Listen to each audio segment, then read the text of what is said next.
Traffic Jam. My name is Leroy, and I'm gonna get right to it. I'm just gonna talk about AJ Lee and tell you why she's a heat magnet and a heat seeker and a heel. Now, not only that she returned to the WWE to bring a lot of baggage, but if I'm the women wrestler on that roster, I would be pissed off right now, man. Just because is that her returning is a domino effect to all the women's in the locker room could have mixed emotions of admiration, competitiveness, and I always use that word jealousy, man.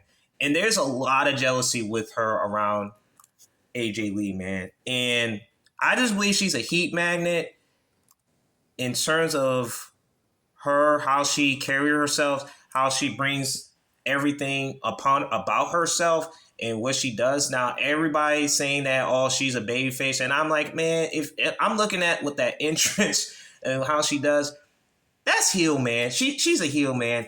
And that's what I'm saying about, and I always bring this man up, Triple H, the game, that damn good, the cerebral set, the CCO should know, and should know how to get heat, man. Because if you look at Triple H's history of his Reign of Terror, he had heat not every week, man, every single day, every second, minute, and hour of the day, man. And he lived that, man. And that's what's missing in it. And you know he can build somebody that gets heat, man. And this goes back to Eric Bischoff. If everybody knows the man that he was running WCW at that time, and after that he went to be a general manager on Raw, which that was pretty damn good at that time.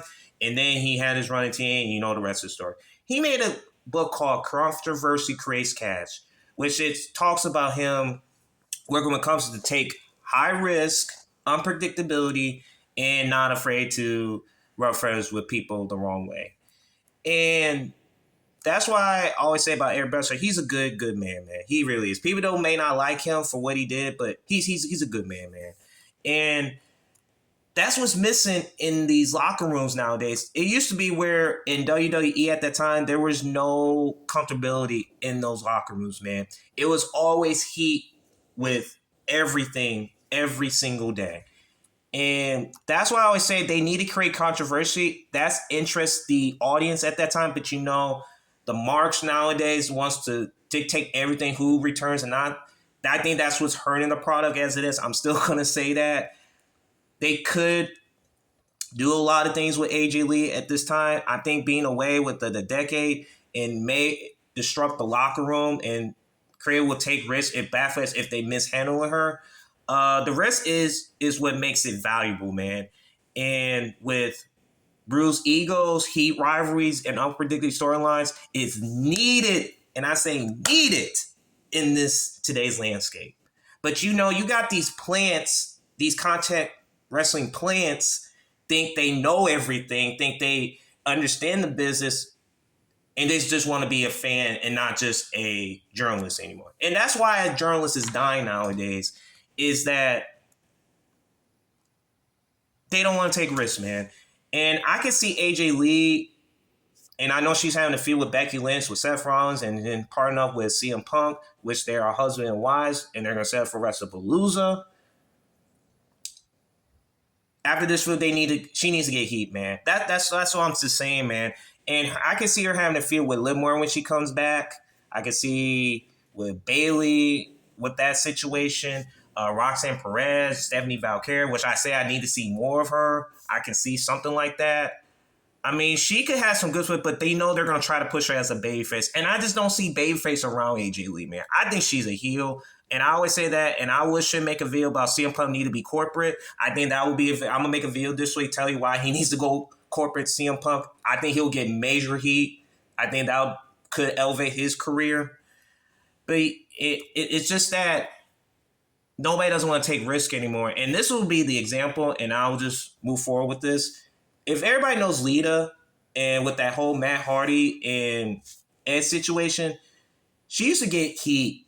And just imagine her getting heat every day of her time being there, what she did, man. Everybody needs to go watch that. I could talk about the backstory, but It'll be a long video, but just go watch that at SummerSlam, man, at 2005 with Matt Hardy versus Edge. That was intense, man. And she was the cause of all this. Yeah, man. There's a domino effect where AJ Lee's return. I just wish the women needs to step their game up. They need to do something. I just think Triple H right now should be the guy to get heat, but they don't want to take risk anymore. They don't want to lose sponsorship. But that's just the whole thing, man. You got to take risks to get where you need to go, man. And that's what's the problem with today's wrestling, man. It's just that there's just kumbaya and being friendly with everything being conservative, man. And it's killing it, man. It's killing the business. Thank y'all for tuning in. I'm just saying about AJ Lee. I have nothing against the win. I just wish they could build her as like a heat magnet because she's a heat seeker. She's made of that. That could really like get people to talk about her. It's just that we're just stuck with the range of stars that think they need to be there, but they shouldn't be there. And they should elevate everybody in this, but WWE was finding a way to screw things up. And I just feel like WWE is not WWE. It's TKO, man. It's TKO. Yeah, and yeah, AJ Lee is a heat magnet. She's a heat seeker, and they need to do something with her. Or they will just get blown by their faces, man. They will. Thank y'all for tuning in. You have a good one.